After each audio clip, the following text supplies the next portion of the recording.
कहानी की शुरुआत एक ऐसी दुनिया से होती है जो कभी इंसानों से भरी हुई थी, लेकिन अब उसके हर कोने पर तबाही के निशान दिखाई देते हैं। एक न्यूज रिपोर्ट के जरिए बताया जाता है कि करीब 10 साल पहले एक भयानक वायरस ने पूरी दुनिया को अपनी चपेट में ले लिया था। ये कोई आम बीमारी नहीं थी। जो भी इंसान मरता वह दोबारा एक खौफनाक ज़ॉम्बी बनकर लौट आता। देखते ही देखते शहर, गांव और देश इस आफत के सामने झुकने लगे। हालात इतने खराब हो गए कि इंसानों और ज़ॉम्बियों के बीच लगातार जंग छिड़ गई। लाखों लोग अपनी जान गंवा बैठे और हर नई मौत के साथ ज़ॉम्बियों की संख्या और बढ़ती चली गई। जब सरकारों को लगा कि हालात अब काबू से बाहर हो चुके हैं, तब उन्होंने एक बेहद कठोर फैसला लिया। जिन इलाकों में संक्रमण सबसे ज्यादा था उन्हें बमबारी करके पूरी तरह मिटा दिया गया। इस कदम से बहुत से ज़ॉम्बी खत्म हुए, लेकिन कई निर्दोष लोग भी इसकी भेंट चढ़ गए। समय बीतता है और 10 साल बाद दुनिया किसी तरह खुद को फिर से संभाल लेती है। नई इमारतें बन चुकी हैं, लोग सामान्य जिंदगी जीने की कोशिश कर रहे हैं, लेकिन पुराने जख्म अब भी बाकी हैं। इसी दौरान रिपोर्ट में एक मशहूर जगह का जिक्र किया जाता है जिसे द रिजॉर्ट कहा जाता है। ये एक ऐसे द्वीप पर बनाया गया था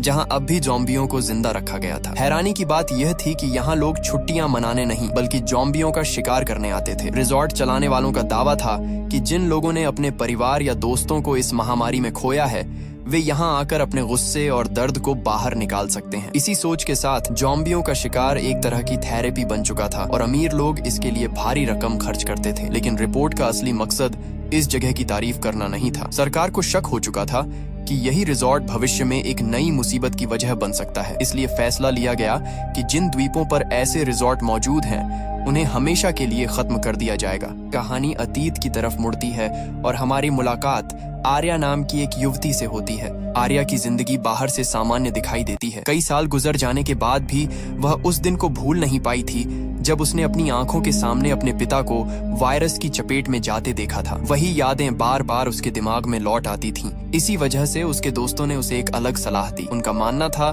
कि शायद द रिजॉर्ट की यात्रा उसके लिए मददगार साबित हो सकती है। वहां जाकर वह उन ज़ॉम्बियों का सामना कर पाएगी जिनसे जुड़ी यादें उसे सालों से परेशान कर रही थीं। काफी सोचने के बाद आर्या इस सफर के लिए तैयार हो जाती है और अपने कुछ दोस्तों को भी साथ ले लेती है। द्वीप की ओर जाते समय उनकी मुलाकात 2 युवा लड़कों से होती है। दोनों वीडियो गेम खेलने के शौकीन थे और एक प्रतियोगिता जीतकर यहाँ तक पहुँचे थे। उनके लिए यह पूरा सफर किसी रोमांचक एडवेंचर से कम नहीं था। वे लगातार मजाक और उत्साह में डूबे रहते हैं, जबकि आर्या का ध्यान कहीं और ही भटका हुआ था। रास्ते में एक और लड़की सारा उनसे जुड़ती है। वह बताती है कि उसकी शादी होने वाली थी, लेकिन आखिरी समय पर उसका रिश्ता टूट गया। इस सदमे से बाहर निकलने के लिए उसने भी इस यात्रा को चुना था। धीरे धीरे यह अलग अलग परेशानियों से जूझ रहे लोगों का एक छोटा सा समूह बन जाता है जो एक ही जगह पर राहत तलाशने जा रहा था। कुछ देर बाद सभी लोग द्वीप पर बने आलीशान रिजॉर्ट में पहुंच जाते हैं। यहाँ हर चीज बेहद शानदार दिखाई देती है, लेकिन खिड़की से बाहर देखते हुए आर्या की नजर एक शरणार्थी बस्ती पर पड़ती है। वहाँ रहने वाले लोग अब भी पुराने संकट की कीमत चुका रहे थे।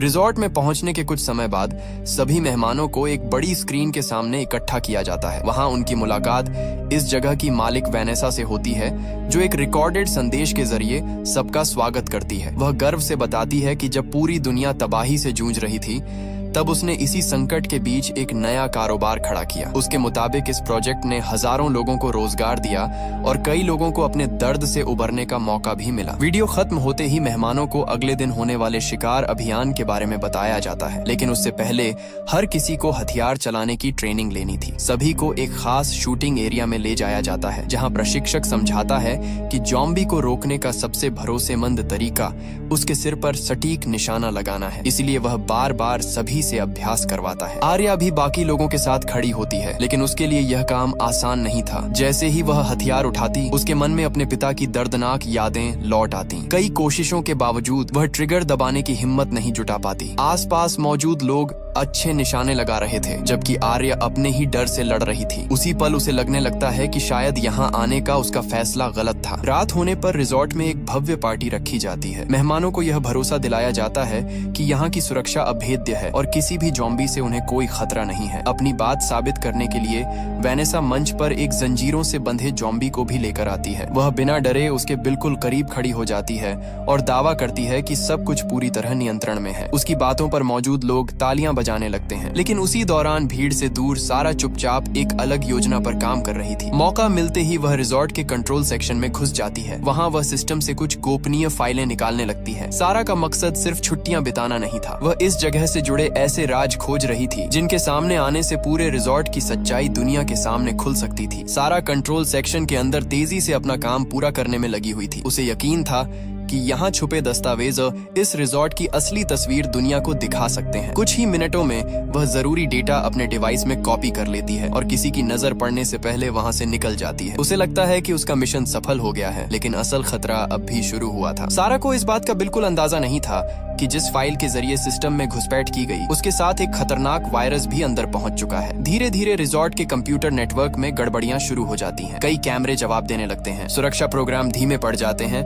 और कंट्रोल सिस्टम बार बार चेतावनी देने लगता है। इंजीनियर समस्या तो देख लेते हैं, लेकिन तुरंत किसी बड़े अधिकारी को खबर नहीं करते। रात बढ़ने के साथ हालात और बिगड़ते जाते हैं। तकनीकी टीम पूरी कोशिश करती है कि खराबी को छुपाकर खुद ही ठीक कर ले, क्योंकि उन्हें डर था कि सच सामने आने पर उनकी नौकरी खतरे में पड़ सकती है। घंटों मेहनत के बाद भी सिस्टम सामान्य नहीं हो पाता। उल्टा एक के बाद एक नई दिक्कत सामने आने लगती है और पूरा नेटवर्क अस्थिर होता चला जाता है। अगली सुबह मेहमानों को इन समस्याओं की कोई जानकारी नहीं होती। उनके लिए यह दिन एक रोमांचक अनुभव की शुरुआत जैसा था। आर्या, उसके दोस्त, दोनों गेमर लड़के और बाकी पर्यटक खास सफारी वाहनों में बैठकर सुरक्षित इलाके से बाहर निकलते हैं। वहाँ दूर दूर तक खुले मैदानों में ज़ॉम्बी घूमते दिखाई देते हैं। गाइड सभी को सख्त हिदायत देता है कि कोई भी वाहन से नीचे नहीं उतरेगा। इसके बाद शिकार का सिलसिला शुरू हो जाता है। कुछ लोग इसे खेल की तरह लेते हैं और लगातार निशाने लगाते हैं। दोनों गेमर तो सबसे ज्यादा उत्साहित दिखाई देते हैं, लेकिन जब आर्या की बारी आती है और वह दूर खड़े एक ज़ॉम्बी को निशाने में लेती है तो उसके हाथ रुक जाते हैं।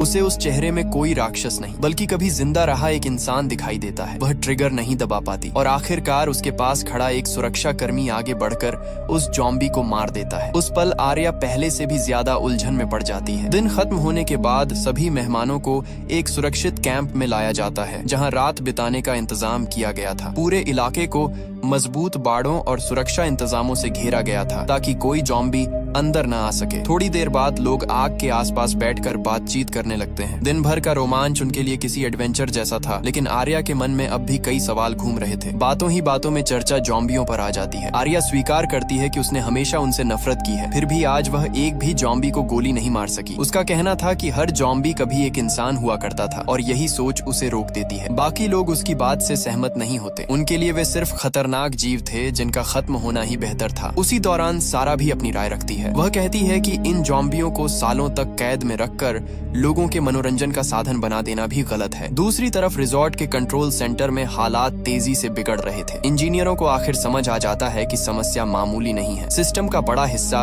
उनकी पकड़ से बाहर जा चुका था। अब उन्हें मजबूर होकर ऊपरी अधिकारियों को सूचना देनी पड़ती है, लेकिन तब तक बहुत देर हो चुकी थी और वायरस पूरे नेटवर्क में फैल चुका था। कुछ ही पलों बाद पूरा कंट्रोल सिस्टम ठप पड़ जाता है। निगरानी कैमरे बंद हो जाते हैं, सुरक्षा गेट जवाब दे देते हैं और इलेक्ट्रॉनिक बाड़ें निष्क्रिय हो जाती हैं। सबसे खतरनाक बात यह थी कि जिन क्षेत्रों में ज़ॉम्बियों को बंद रखा गया था, वहां के दरवाजे भी खुलने लगते हैं। देखते ही देखते सैकड़ों ज़ॉम्बी आजाद हो जाते हैं। कई लोग अचानक हुए हमलों का शिकार बन जाते हैं। इसी बीच रिजॉर्ट की मालिक वेनेसा को भी पूरी तबाही की खबर मिल जाती है, लेकिन लोगों को बचाने की बजाय वह सबसे पहले अपनी सुरक्षा के बारे में सोचती है। वह खुद को एक सुरक्षित कमरे में बंद कर लेती है और बाहर मरते लोगों की आवाजें सुनती रहती हैं। उधर जंगल के पास बने कैंप में मौजूद आर्या और बाकी मेहमानों को अभी तक असली खतरे का अंदाजा नहीं था। अचानक पूरे इलाके की बिजली चली जाती है और चारों तरफ अंधेरा फैल जाता है। कुछ सेकंड बाद बाढ़ के उस पार अजीब हलचल दिखाई देने लगती है। गाइड स्थिति समझने की कोशिश करता है, लेकिन जल्द ही उसे एहसास हो जाता है कि कुछ बहुत बड़ा गलत हो चुका है। अंधेरे में दर्जनों परछाइयां उनकी तरफ बढ़ने लगती हैं। जब रोशनी की आखिरी किरण उन चेहरों पर पड़ती है, तब सभी के होश उड़ जाते हैं। वे ज़ॉम्बी थे और उनकी संख्या उम्मीद से कहीं ज्यादा थी। गाइड तुरंत कंट्रोल सेंटर से संपर्क करने की कोशिश करता है, मगर सिस्टम कोई जवाब नहीं देता। तभी कंप्यूटर स्क्रीन पर एक आपातकालीन संदेश दिखाई देता है। सरकार ने ब्रिमस्टोन प्रोटोकॉल सक्रिय कर दिया था। इसका सीधा मतलब था कुछ घंटों के भीतर यहाँ बड़े पैमाने पर बमबारी होने वाली थी। ब्रिमस्टोन प्रोटोकॉल की खबर सुनते ही कैंप में मौजूद सभी लोगों के चेहरे उतर जाते हैं। उन्हें समझ आ जाता है कि सरकार अब इस द्वीप को बचाने नहीं बल्कि मिटाने वाली है। है। किसी के पास ज्यादा समय नहीं था। तभी ज़ॉम्बियों का झुंड सुरक्षा घेरे को तोड़कर उनकी तरफ बढ़ने लगता है। गाइड सबको पीछे हटने के लिए चिल्लाता है, लेकिन कुछ ही पलों में वह खुद हमले का शिकार हो जाता है। गाइड की मौत के बाद पूरा समूह बिखरने लगता है। आर्या, वीर, सारा, जैक और बाकी लोग किसी तरह सफारी ट्रक तक पहुंचते हैं, लेकिन जब इंजन चालू करने की कोशिश की जाती है तो पता चलता है कि ट्रक भी मुख्य सिस्टम से जुड़ा हुआ था। नेटवर्क फेल होने की वजह से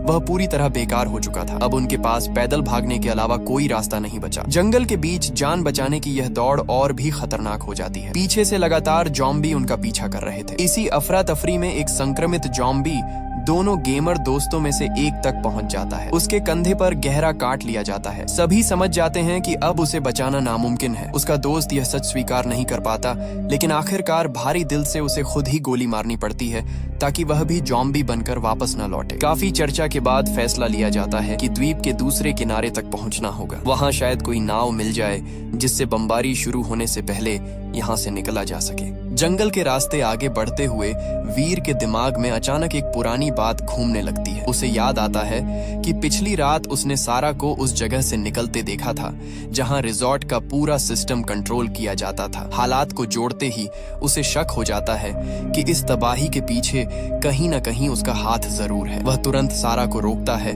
और उससे सच्चाई पूछने लगता है। शुरुआत में सारा घबरा जाती है, लेकिन अब सच छुपाना नामुमकिन था। वह सबके सामने कबूल करती है कि वह एक एक्टिविस्ट संगठन से जुड़ी हुई है। उसका मकसद रिजॉर्ट के खिलाफ सबूत जुटाना था ताकि यहाँ हो रहे गलत कामों को दुनिया के सामने लाया जा सके। उसने सिर्फ डेटा निकालने की कोशिश की थी, लेकिन उसे बिल्कुल पता नहीं था कि उसके इस्तेमाल किए गए डिवाइस में एक खतरनाक वायरस भी मौजूद था जिसने पूरे सिस्टम को बर्बाद कर दिया। ये सुनते ही बाकी लोग भड़क उठते हैं। उनके कई साथी मर चुके थे और अब पूरे द्वीप पर मौत मंडरा रही थी। बहस के बीच समूह आगे बढ़ता रहता है और आखिरकार रिजॉर्ट के पिछले हिस्से तक पहुंच जाता है। उन्हें उम्मीद थी कि यहाँ से निकलकर वे दूसरे किनारे की तरफ बढ़ सकेंगे, लेकिन किस्मत उनका पीछा नहीं छोड़ती। इमारत के गलियारों में भी ज़ॉम्बी घूम रहे थे। जान बचाने के लिए सभी अलग अलग दिशाओं में भागने लगते हैं और इसी भगदड़ में सारा और जैक बाकी लोगों से बिछड़ जाते हैं। कुछ ही देर में ज़ॉम्बियों का एक झुंड उन्हें चारों तरफ से घेर लेता है। तभी सारा को एहसास होता है कि भागते समय उसे भी एक ज़ॉम्बी ने घायल कर दिया था। वह समझ जाती है कि उसके पास ज्यादा समय नहीं बचा। अपनी आखिरी हिम्मत जुटाकर वह चोरी किया हुआ सारा डेटा जैक को सौंप देती है और उसे वहां से निकल जाने के लिए कहती है। जैक मजबूरी में पीछे हटता है,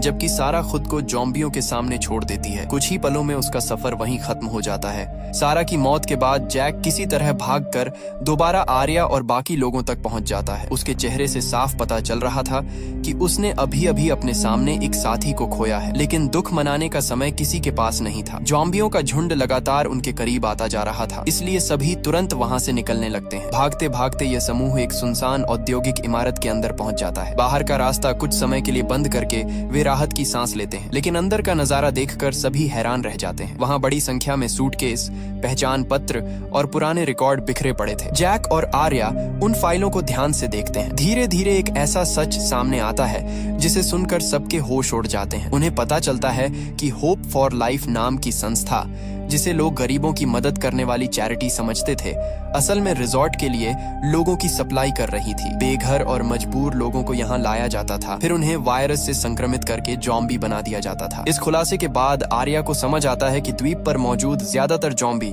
पुराने युद्ध के बचे हुए लोग नहीं थे। उनमें से कई हाल ही में संक्रमित किए गए निर्दोष इंसान थे। सिर्फ अमीर मेहमानों के मनोरंजन और रिजॉर्ट के कारोबार को जिंदा रखने के लिए उनकी जिंदगी छीन ली गई थी। ये सच्चाई आर्या को अंदर तक झकझोर देती है। अब उसे महसूस होता है कि असली खतरा वायरस नहीं बल्कि इंसानों का लालच है। लेकिन सच जानने के साथ उनकी मुश्किलें भी बढ़ जाती हैं। तभी इमारत के बाहर से जोरदार आवाजें आने लगती हैं। ज़ॉम्बियों का बड़ा झुंड उनकी मौजूदगी का पता लगा चुका था। कुछ ही पलों में दरवाजों और दीवारों पर टक्करें पड़ने लगती हैं। कुछ ही देर में दरवाजे टूटने लगते हैं और ज़ॉम्बियों का झुंड अंदर घुसने की कोशिश करने लगता है। आर्या, जैक, वीर और बाकी लोग तुरंत वहां से निकलने का फैसला करते हैं। उन्हें पता था कि अगर 1 मिनट भी देर हुई तो बच निकलना नामुमकिन हो जाएगा। जान बचाने की कोशिश में सभी लोग इमारत के पीछे मौजूद एक बड़े सुरक्षा गेट की तरफ दौड़ते हैं। यह गेट उनके और ज़ॉम्बियों के बीच आखिरी रुकावट था। समस्या यह थी कि गेट पूरी तरह बंद था और उसे खोलने का कोई आसान तरीका दिखाई नहीं दे रहा था। पीछे से ज़ॉम्बी तेजी से करीब आ रहे थे और आगे रास्ता बंद था। हर किसी के चेहरे पर डर साफ दिखाई देने लगा। इसी दौरान आर्या का मंगेतर रोहन, जो अब तक खुद को बहादुर दिखाने की कोशिश कर रहा था, अपना असली रंग दिखा देता है। जैसे ही उसे अपनी जान पर खतरा महसूस होता है, वह सिर्फ खुद को बचाने के बारे में सोचने लगता है। मौका मिलते ही वह ऊपर चढ़कर दूसरी तरफ निकल जाता है और आर्या को पीछे छोड़ देता है। जिस इंसान पर आर्या सबसे ज्यादा भरोसा करती थी, वही मुश्किल वक्त में उसे अकेला छोड़ चुका था। लेकिन उसी समय वीर आगे आता है। वह जानता था कि अगर कोई पीछे नहीं रुका तो बाकी लोग बच नहीं पाएंगे, इसलिए वह खुद ज़ॉम्बियों का सामना करने का फैसला करता है। अपनी बंदूक से लगातार फायर करते हुए वह झुंड को रोकने की कोशिश करता है ताकि बाकी लोग सुरक्षित जगह तक पहुंच सकें। वीर काफी देर तक लड़ता रहता है, लेकिन आखिरकार उसकी गोलियां खत्म होने लगती हैं। कुछ ही पलों बाद हथियार पूरी तरह खाली हो जाता है, फिर भी वह पीछे नहीं हटता। देखते ही देखते दर्जनों ज़ॉम्बी उस पर टूट पड़ते हैं। वीर की बहादुरी बाकी लोगों को बचा लेती है, लेकिन उसकी अपनी कहानी वहीं खत्म हो जाती है। आर्या उसकी कुर्बानी अपनी आंखों से देखती है और भारी दिल के साथ आगे बढ़ने पर मजबूर हो जाती है। कुछ दूर जाने के बाद आर्या की नजर रोहन पर पड़ती है, लेकिन इस बार हालात बदल चुके थे। कई ज़ॉम्बी उस पर हमला कर चुके थे और वह बुरी तरह घायल हो चुका था। अब वही अपनी आखिरी सांसों के करीब खड़ा था। आर्या उसके पास पहुंचती है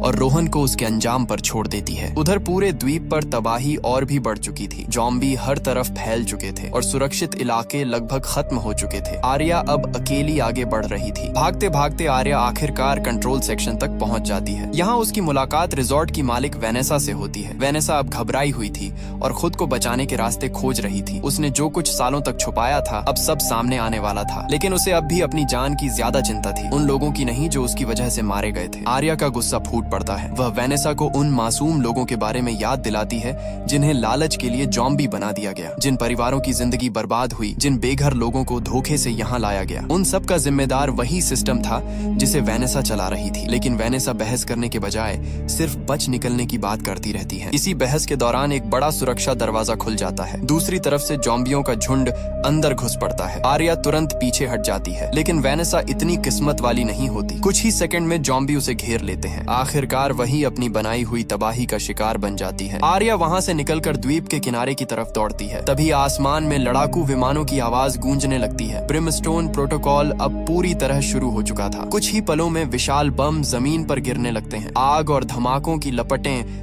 तेजी से उसकी तरफ बढ़ती है। खुद को बचाने का कोई रास्ता न देखकर आर्या सीधे समुद्र में छलांग लगा देती है, जबकि पूरा द्वीप आग के समंदर में बदलता जा रहा था। कहानी अब 3 हफ्ते आगे बढ़ जाती है। न्यूज चैनलों पर लगातार उसी द्वीप की चर्चा हो रही थी जहां कुछ समय पहले भयानक तबाही हुई थी। सरकारी रिपोर्ट में दावा किया जाता है कि बमबारी के बाद वहां मौजूद कोई भी इंसान जिंदा नहीं बचा। दुनिया यह मान चुकी थी कि उस हादसे के साथ पूरी कहानी खत्म हो चुकी है, लेकिन सच्चाई कुछ और थी। समुद्र में छलांग लगाने के बाद आर्या किसी तरह अपनी जान बचाने में कामयाब हो गई थी। उसके पास एक ऐसी चीज भी थी जो हजारों लोगों की सोच बदल सकती थी। यह वही डेटा था जिसे सारा अपनी जान की कीमत पर बचाकर रखना चाहती थी। अब यह सबूत आर्या के हाथ में था और वह इसे छुपाने वाली नहीं थी। कुछ ही दिनों बाद आर्या उस डेटा को सार्वजनिक कर देती है। फाइलों के सामने आते ही पूरे देश में हड़कंप मच जाता है। लोगों को पता चलता है कि रिजॉर्ट सिर्फ एक पर्यटन स्थल नहीं था, बल्कि उसके पीछे इंसानों का शोषण करने वाला एक खतरनाक नेटवर्क काम कर रहा था। आर्या रातों रात सुर्खियों में आ जाती है। पत्रकार उससे बात करना चाहते हैं, चैनल उसका इंटरव्यू लेने के लिए लाइन लगाते हैं, लेकिन वह किसी के सामने अपनी कहानी बताने नहीं जाती। कहानी का अंत यहीं होता हुआ दिखाई देता है, लेकिन फिल्म